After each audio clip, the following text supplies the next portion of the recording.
누가복음의 저자인 누가는 오늘의 성경인 사도행전도 기록했습니다. 누가복음이 24장이죠. 사도행전이 28장. 그러니까 매우 많은 분량을 기록한 분이 누가입니다. 이 두 성경은 내용상 연결이 됩니다.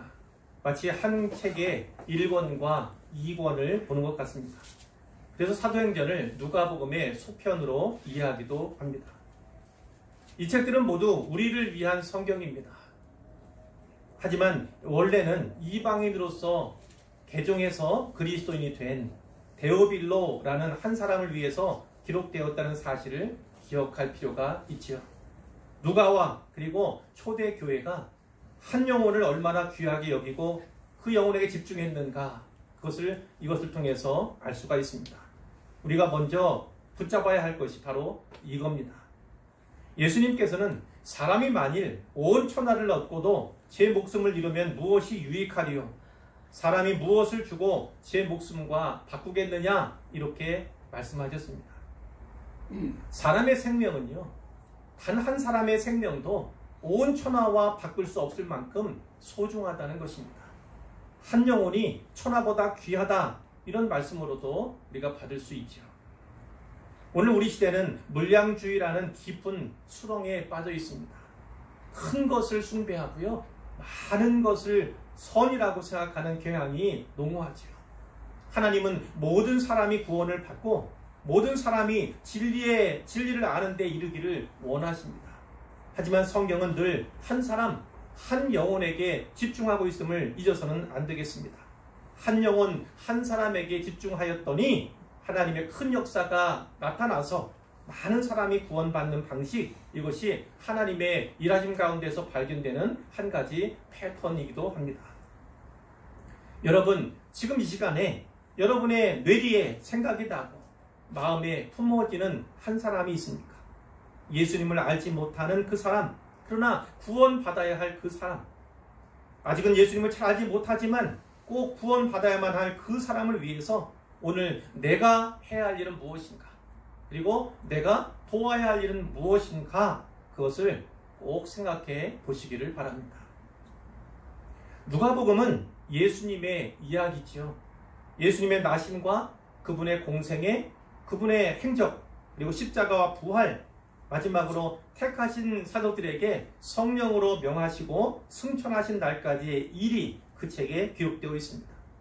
누가복음은 특별히 데오빌로 각하라고 하는 한 이방인 개종자를 위해서 쓴 책이라고 말씀을 드렸어요. 그래서 다른 복음서들에 비해서요, 유대인이 아닌 유대인의 문화적인 배경을 갖고 있지 않은 독자들이 읽기에 수월한 편이지요. 그래서 복음서를 처음 읽어보려는 그런 사람에게 사복음서 가운데서도 가장 먼저 누가복음을 추천하는 이유이기도 합니다. 자, 3절 말씀을 볼까요? 1장 3절 말씀에 보면요, 예수님께서는 고난받으신 후에 친히 살아계심을 나타내셨어요.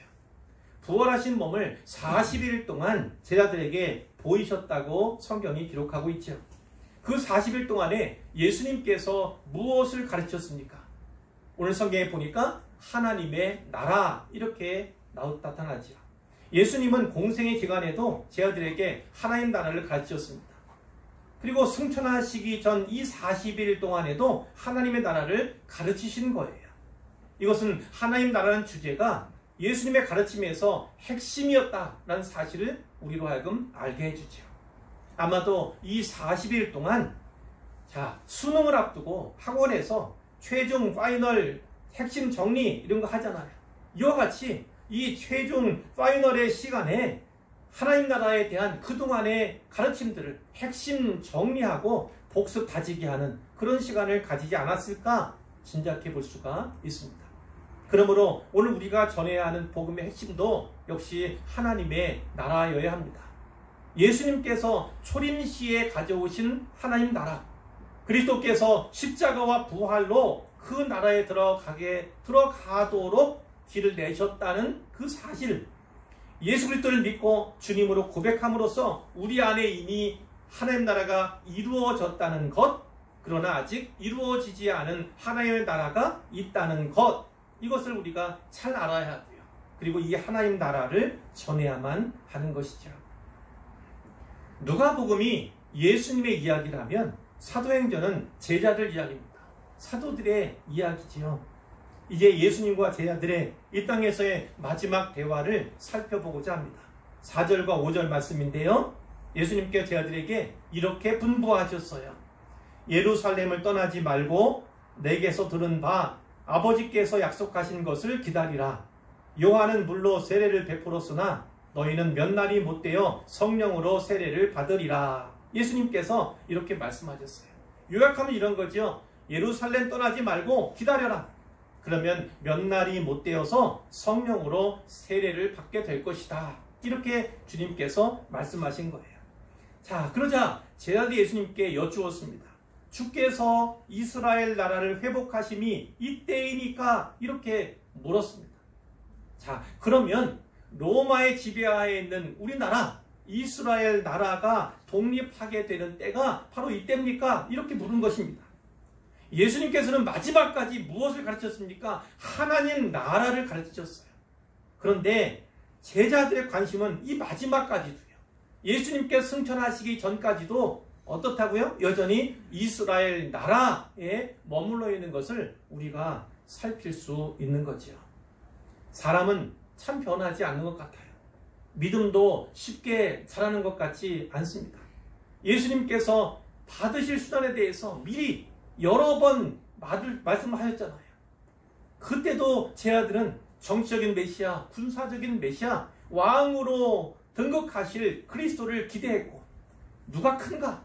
예수님이 왕이 되시면 누가 더 높고 좋은 자리에 앉을 것인가에 대해서 서로 다투었습니다. 예수님께서 비유로 또는 책망으로 그들의 그릇된 기대를 많이도 교정해 주셨어요. 하지만 제 아들의 관심은 아직도 거기에 그 수준에 머물러 있는 것을 우리가 볼 수가 있죠. 4절과 5절에 예수님 말씀에서 핵심 단어를 꼽으라면 무엇일까요? 단연코 성령입니다. 성령이 핵심이에요. 하지만 제 아들의 관심은 오히려 몇 날이 못되어 즉 때에 꽂혀 있었던 것입니다. 6절에 주께서 이스라엘 나라를 회복하심이 이때니까 이 말 속에서 때를 강조하고 있는 거예요.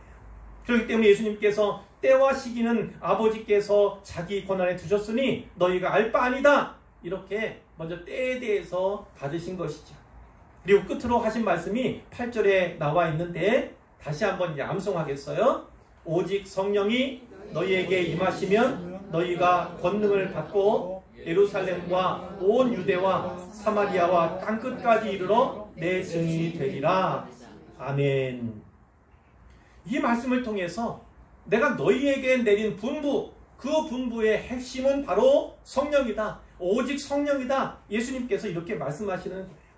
성령이 너희에게 임하시면 너희가 권능을 받게 될 것이다. 그러면 너희는 내 증인이 될 것이다. 이것을 예수님이 말씀하시는 거예요. 제가 언젠가 말씀드린 적도 있죠. 이 1장 8절은요. 사도행전 전체 내용의 목차 역할을 한다. 이렇게 말씀드린 적이 있어요. 예수님께서 승천하신 후에 제 아들은 감람산에서 예루살렘으로 돌아오죠. 그리고 그들이 유하던 다락방, 우리는 흔히 마가의 다락방 이렇게 이야기하는데 그 다락방으로 올라갑니다. 여기에 모인 무리의 수가 약 120명 정도 되었다고 성경이 기록하고 있죠. 15절에서요. 자, 그래서 우리는 이 120명을 흔히 120문도 이렇게 이야기하곤 합니다. 그들 중에 예수님을 배반하고 죽은 가룟 유다가 있잖아요.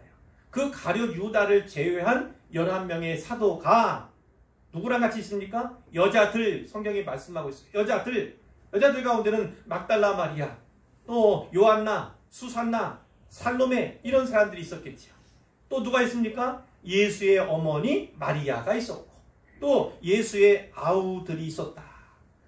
이 사도들이 이들과 더불어 마음을 같이하여 오로지 기도에 힘썼다고 성경이 증언하고 있는 거죠.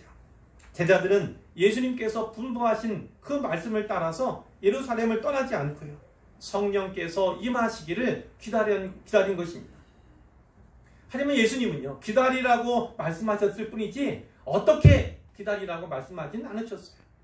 하지만 제자들은 기도하면서 성령을 기다립니다.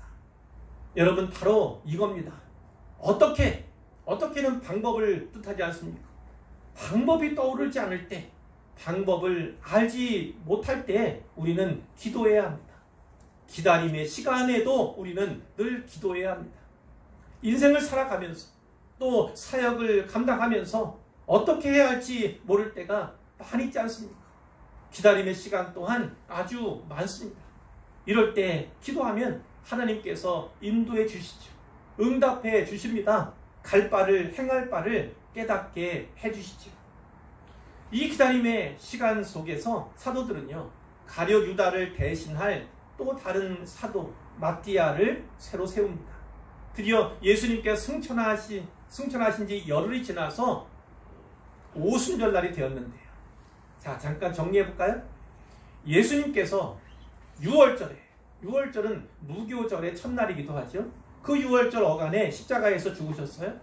그러나 사흘 만에 부활하셨고요. 부활하고 나서 40일 동안의 부활의 몸을 제자들에게 보이시고 만나 주셨어요. 그리고 승천하신 후에 열흘쯤 지나서 오순절을 맞게 된 거예요. 그 오순이라고 하는 말 자체는 원래 원어도 그렇고요, 우리말 번역도 그렇고 수는 열흘순을 가리킵니다. 그러니까 오순이니까 50일을 말하는 거예요. 그러니까 오순이라는 말 자체가 50일을 의미하고 무교절부터 50일 후가 오순절이다, 이렇게 아시면 되겠습니다. 이날에 어떤 일이 일어났습니까? 2장에 보면요, 120문도가 다 같이 모여서 기도하고 있을 때, 자, 많이 들어보신 본문이죠? 호련히 갑자기 어디로부터요? 하늘로부터 하나님의 역사라는 것입니다. 급하고 강한 바람 같은 소리가 있었고 그 소리가 온 집에 가득했습니다. 그리고 눈에 보여지는 것들이 있어요. 마치 불의 혀처럼 불이 활활 타오르는 그런 장면을 묘사하고 있는 건데, 자, 그들이 그 불의 혀처럼 갈라지는 것들을 목격하게 되었어요. 그리고 서로가 서로에게, 자, 그 위에, 각 사람 위에 하나씩 임하여 있는 것을 볼 수가 있었죠. 이것은 이 바람 혹은 불, 신년을 나타냅니다. 하나님이 임하실 때 이런 일들이 있었음을 구약에서 우리가 살필 수가 있는데, 특별히 이날은 성령께서 제자들에게 임하신 것이죠. 거기에 모이는 모든 사람들이 다 성령의 충만함을 받았습니다. 그리고 성령이 말하게 하심을 따라서 다른 언어들로 말하기를 시작했죠. 자, 이것은 은사에 대한 말씀이고, 특별히는 방언의 은사를 가리키는 것인데, 이즘에도 방언의 은사 이야기들이 있지만 지금의 은사와 그 당시의 은사는 차이가 있습니다.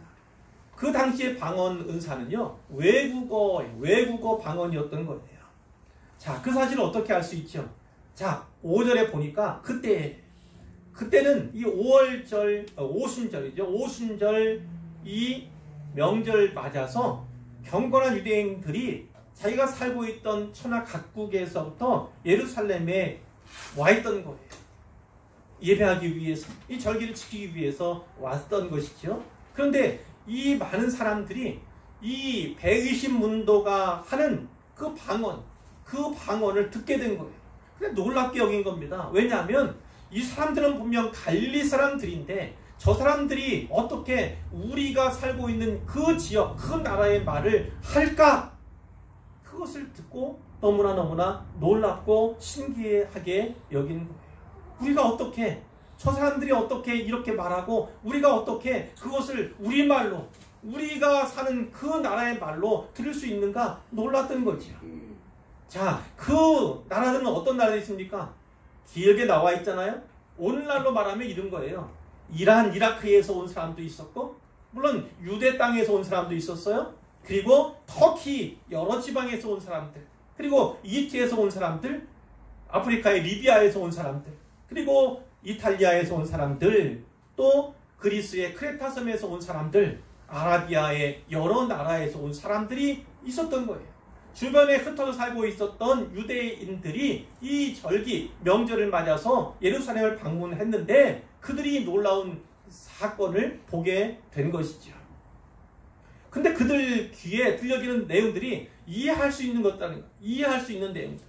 성경은 뭐라고 말씀합니까? 하나님의 큰 일을 말함을 듣는 도다.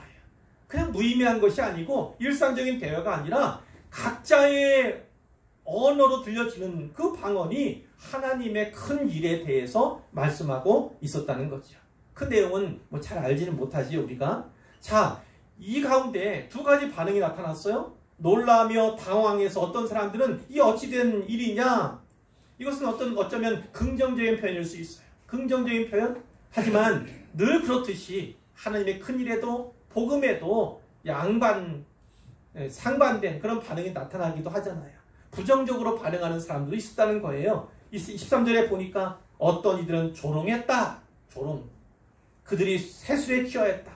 술 먹고 취했구나. 이렇게 반응하는 사람들도 있었다는 거예요. 자, 바로 그 반응으로 말미암아 베드로가 이 오순절에 많은 사람들 앞에서 설교를 하게 되죠. 첫 번째 설교를 하게 됩니다. 자, 14절에 보니까 유대인들과 예루살렘에 사는 모든 사람들아, 이 일을 너희로 알게 할 것이니 내 말에 귀를 기울이라. 이렇게 시작을 하죠. 지금은 제3시라는 거예요. 오전 9시쯤 되었다는 겁니다. 너희 생각과 같이 술 취할 만한 시간이 아니다는 거예요. 술 취한 것이 아니다. 이 말씀을 하는 거예요. 그러면서 이 술 취한 것 같이 반응하는 이 사건이 왜 일어났는가에 대해서 말씀을 하는 겁니다.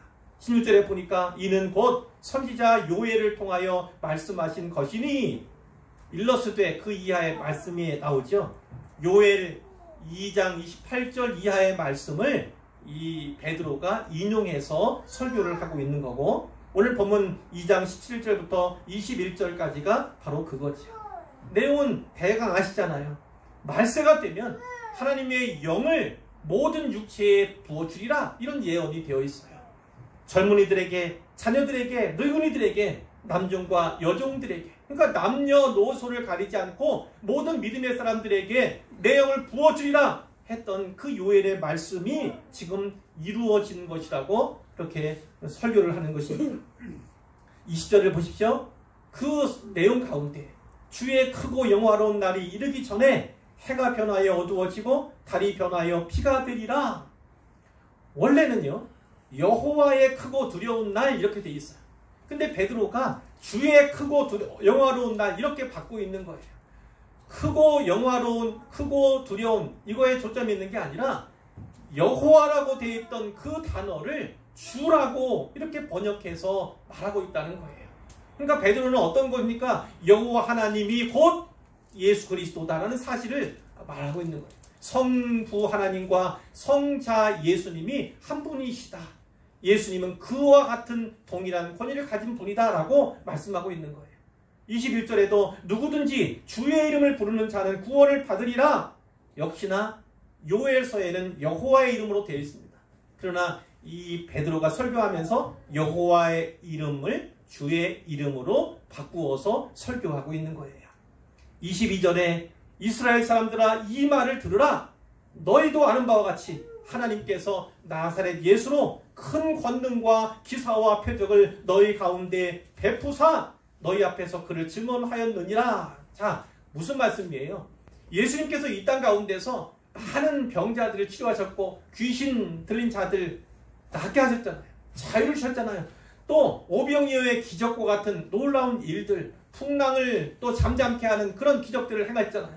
이 모든 것이 다 어떤 거라고요? 하나님께서 나사렛 예수가 어떤 사람임, 어떤 분임을 알게 하기 위해서 행하게 하신 거라는 말씀입니다. 그러니까 그것은 다 표적과 같은 거예요. 표적. 그분이 누구신가에 대해서 알게 하는, 밝히 알려주는 그런 역할을 했다는 거예요. 자, 그런데 그분이 하나님의 정하신 뜻, 그분의 계획에 따라서 내준 바가 되었다는 거예요. 어디에 내주었습니까? 십자가에 내주었어요. 죽음에 내주었습니다. 순환에 내주신 거예요, 하나님께서. 그래서 법 없는 자들의 손을 빌려서 못 박아 죽게 하셨다는 것입니다. 하지만 하나님께서 그를 사망의 고통에서 풀어 살리셨다고 증언하고 있죠. 왜냐하면 그분이 사망에 매여 있을 수 없었기 때문이다. 이렇게 말씀하는 거예요. 자, 그러면서 유대인들이 가장 좋아하고 존경하는 조상 가운데 다윗이 있어요. 이게 다윗이 지은 시편 16편 8절 이하의 말씀을 인용해서 말씀하는 거예요. 그것이 본문 25절부터 28절까지에 있는데 거기서 어떤 얘기합니까? 다윗이 내가 항상 내 앞에 계신 주를 배웠으며 나로 요동하지 않게 하기 위하여 그가 내 우편에 계시도다. 그러므로 내 마음이 기뻐하였고 내 혀도 즐거워하였으며 육체도 희망에 거하리니 이는 내 영혼을 음부에 버리지 아니하시며 주의 거룩한 자로 썩음을 당하지 않게 하실 것임이로다. 이렇게 말씀을 하셨다고요. 자, 어떤 내용이냐면 베드로가 이 다윗이 고백한 이 내용을 이제 인용해서 설교를 한 거예요. 근데 어떤 내용이 있습니까? 2절에 보니까 내 영혼을 음부에 버리지 아니하시며 주의 거룩한 자로 썩음을 당하게 하지 아니할 것이미로다. 이렇게 다윗이 노래를 했다고요. 근데 베드로가 말하는 거예요. 그렇게 노래했던 다윗, 그들은 어떻게 되었느냐? 죽어서 장사됐지 않느냐? 우리들 가운데 그의 묘가 있지 아니하냐? 그러니까 이 노래는 다윗이 자기 자신에 대해서 말하는 것이 아니다라는 거예요. 3절에 보니까 그는 선지자다. 선지자는 뭡니까? 하나님의 말씀을 받아 전하는 자가 선지자 아닙니까? 선지자로서 그리스도의 부활을 미리 보았다는 거예요. 그 그리스도의 부활을 미리 보고 그 성경에 기록했다. 시편에 적었다. 이렇게 말씀을 하는 것이죠. 그와 같이 예수님이 다시 살아나셨다는 거예요.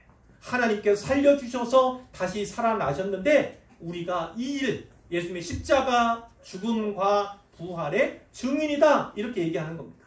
33절이에요. 하나님께서 예수를 높이심에 예수님의 승천을 가리킵니다.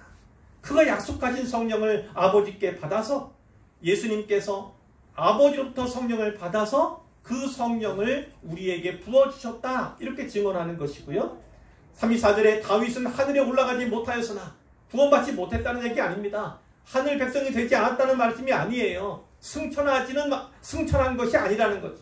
다윗이 승천한 것이 아니라는 거예요.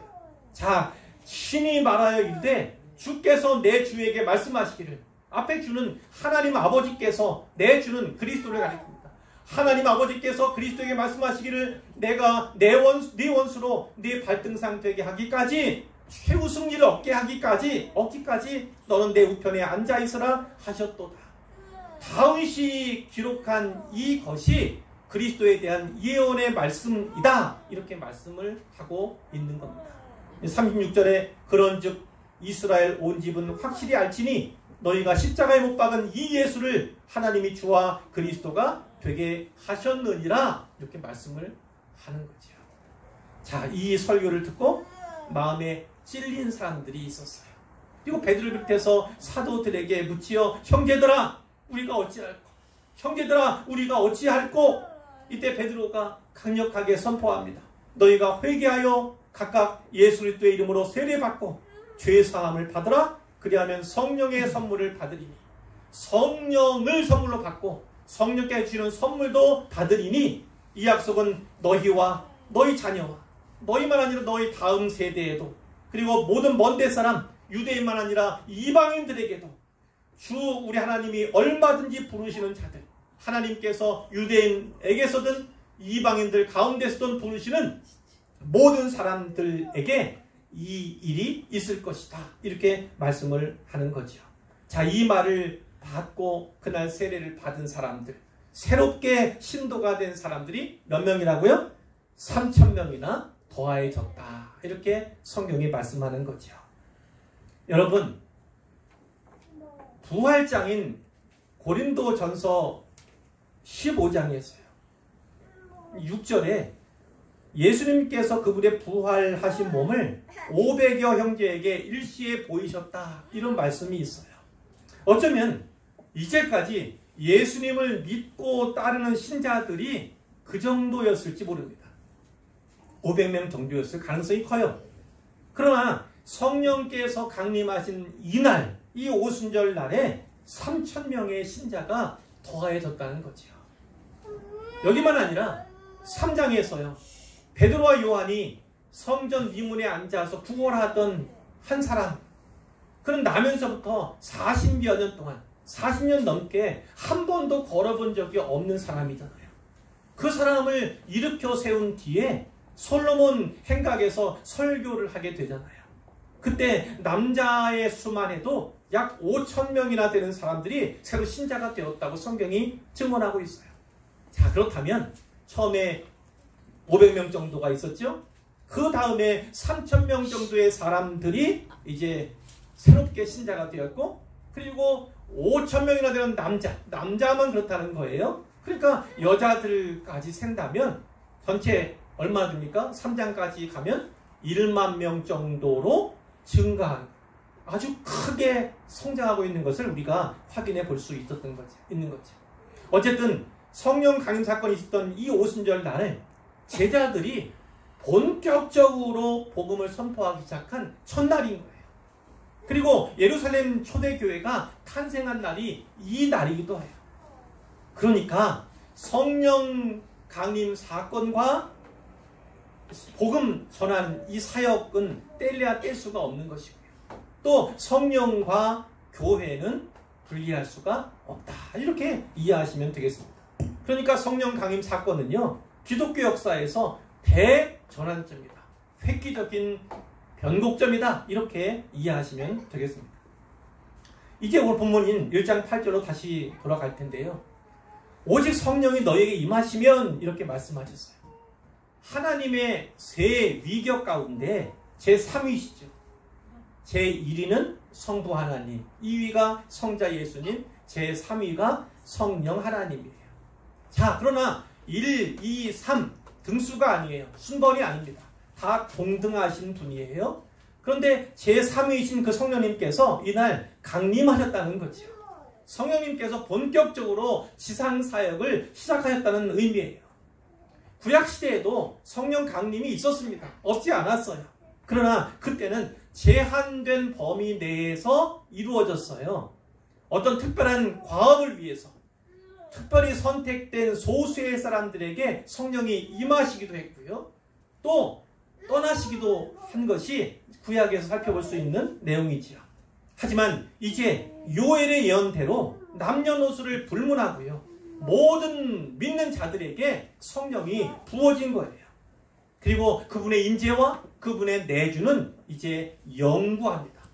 우리가 천국 갈 때까지, 또 이 세상의 종말이 올 때까지, 주님이 다시 오실 때까지 영원히 성령께서 우리와 함께 하신다, 이 말씀이에요. 자, 오직 성령이 너에게 임하시면 너희가 권능을 받고, 이렇게 되어 있어요. 이날 예수님의 제자들은요, 성령의 세례를 받았고 성령의 충만함도 입었습니다. 또 성령께서 주시는 권능도 받았어요. 이 권능은 헬라어로 디나미스. 이 단어는요, 디나마이라고 하는 단어에서 파생된 거예요. 이 디나마이는 할 수 있다라는 단어에서 파생된 헬라어가 디나미스라는 것입니다. 또 이 디나미스에서 파생된 단어가 많이 있지만 그 가운데 하나가 다이너마이트예요. 자, 그러면 권능을 어떻게 이해할 수 있겠습니까? 불가능을 가능케 하는 힘. 이게 바로 디나미스 권능이에요. 초자연적이고 절대적인 힘, 이것이 디나미스고 권능입니다. 그리고 다이너마이트처럼 강한 폭발력을 가진 능력, 이것이 디나미스고 능력이다. 이렇게 이해하시면 되겠어요. 성령님께서는 왜 믿는 자들에게 권능을 주십니까? 예루살렘과 온 유대와 사마리아와 땅끝까지 이르러 내 증인이 되리라. 이 사명을 완수하게 하시기 위해서예요. 자, 증인이 누굽니까? 보고 들은 바를 본대로, 들은 대로 가감 없이 사실대로 증언하는 자가 증인이잖아요. 예수님의 제자는 예수님의 증인이어야 되는 것이죠. 자, 예루살렘과 온 유대와 사마리아와 땅끝까지 점차 지경을 넓혀서 복음을 전하는 말씀이에요. 그러나 한 가지 기억해야 할 사실이 있습니다. 우리가 알잖아요. 뒤에 가보면 스데반 집사님이 순교를 당해요. 복음 전하다가 순교당합니다. 첫 번째 순교자가 바로 그분이잖아요. 그 순교 사건을 기해서 이 예루살렘에 대박해가 일어납니다. 대박해. 예수 믿는 사람들을 다 잡아 가두고 죽이고 하는 일들이겠죠. 이것 때문에 뿔뿔이 기독교인들이 흩어져요. 자, 그로 말미암아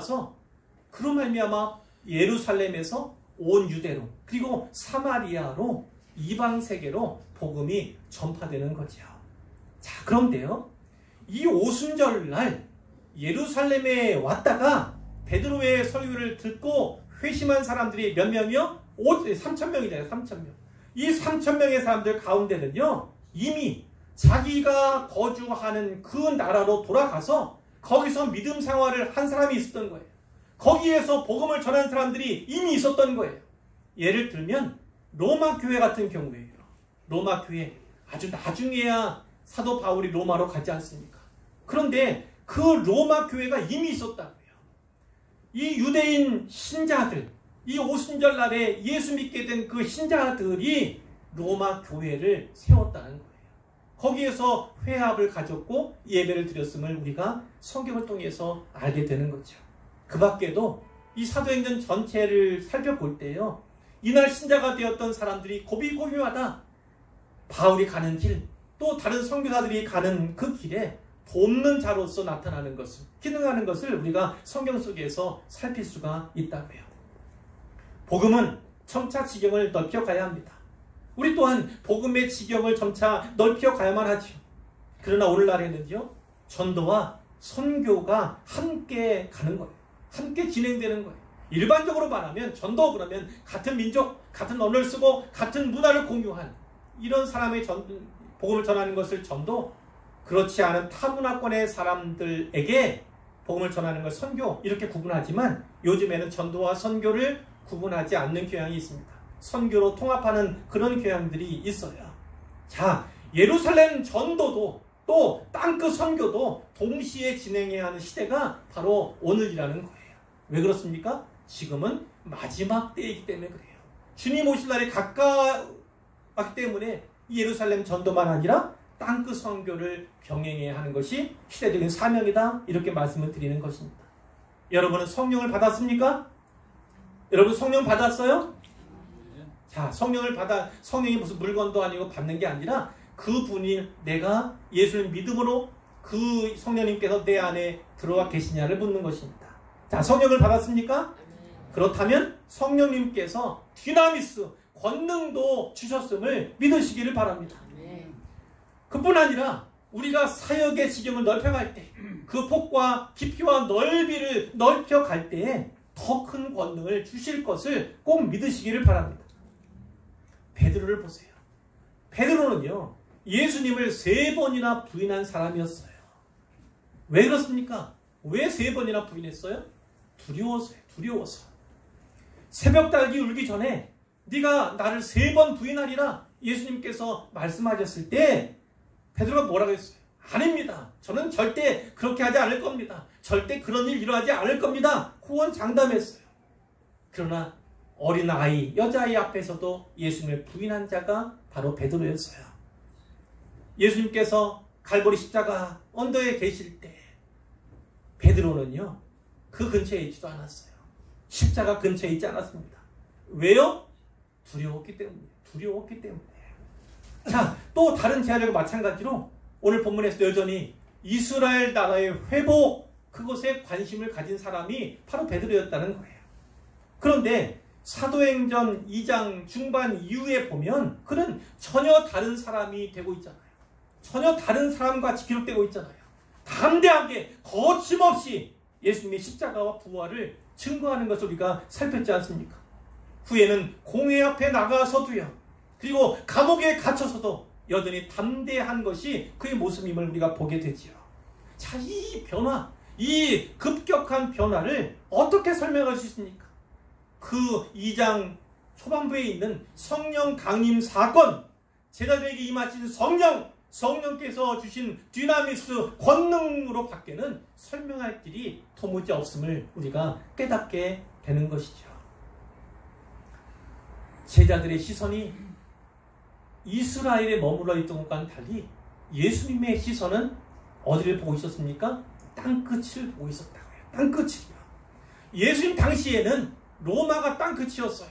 또 어떤 사람들에게는 스페인이 이베리아 반도 끝이 땅끝이었어요. 하지만 오늘날에는요, 누군가에게는 북한이 땅끝이고요, 누군가에게는 아프리카의 오지가 땅끝이고요, 또 다른 누군가에게는 이슬람 세계의 어느 나라, 어느 종족이 땅끝이기도 합니다. 저와 여러분이 예수 그리스도의 증인이 된다면, 예루살렘에서도 전도하고 땅끝 선교 위에서도 수고한다면, 어디서든지 증인의 삶을 살아간다면 성령께서 우리에게 주신 그 dynamis 권능을 반드시 꼭 체험하게 되리라 믿습니다. 오늘 우리에게 그런 dynamis가 어디 있는가, 그런 권능의 증거가 어디 있는가, 아무리 찾아봐도 보이지 않는 건, 마치 받지 않은 것처럼 여겨지는 건 우리가 그 사역을 하지 않기 때문입니다. 증인의 삶을 살아가지 않기 때문이에요. 죽도록 충성하지 않고 죽도록 복음을 위해 수고하지 않기 때문에 그 dynamis, 그 권능을 마치 받지 않은 것처럼, 그런 증거도 흔적도 우리에게서 발견되지 않는 것처럼 여기는 거예요.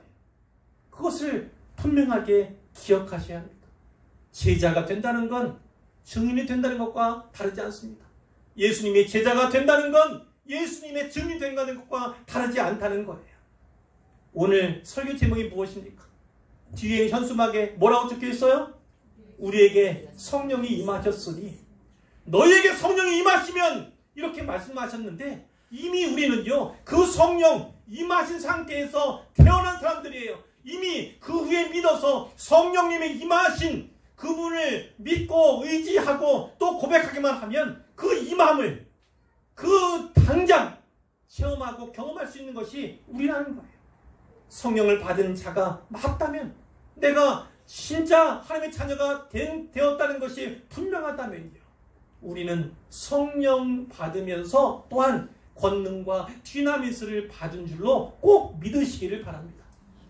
지금은요, 시대적인 상황을 보면 우리는 예루살렘에 가서도 복음을 전해야 하고요, 온 유대 땅에 가서도 복음을 전해야 하고요, 사마리아에 가서도 복음을 전해야 하고, 땅끝에 가서도 복음을 전해야 합니다. 그 지역이 이제는 복음화가 필요한, 그러나 예수 믿는 사람들이 조금씩 증가하고 있는 그런 가운데 있거든요. 오늘 우리에게 땅끝이 어디인지 그것은 해석에 따라 많이 다를 수 있지만, 중요한 것은 예루살렘에서도 온 유대에서도 사마리아에서도 땅끝에서도 바로 오늘 복음을 전해야 한다는 것입니다. 성령의 권능을 받았다면, 그것을 믿는다면 이제 예수 그리스도의 증인된 삶을 살아가야 합니다. 이 사실을 꼭 기억하시기를 바라고, 진짜 어디서든지 전도자로서 선교사로서 이 하나님께서 원하시고 우리 주님께서 명령하신 이 귀한 사역에 동역해 주시기를 주님의 이름으로 축원합니다.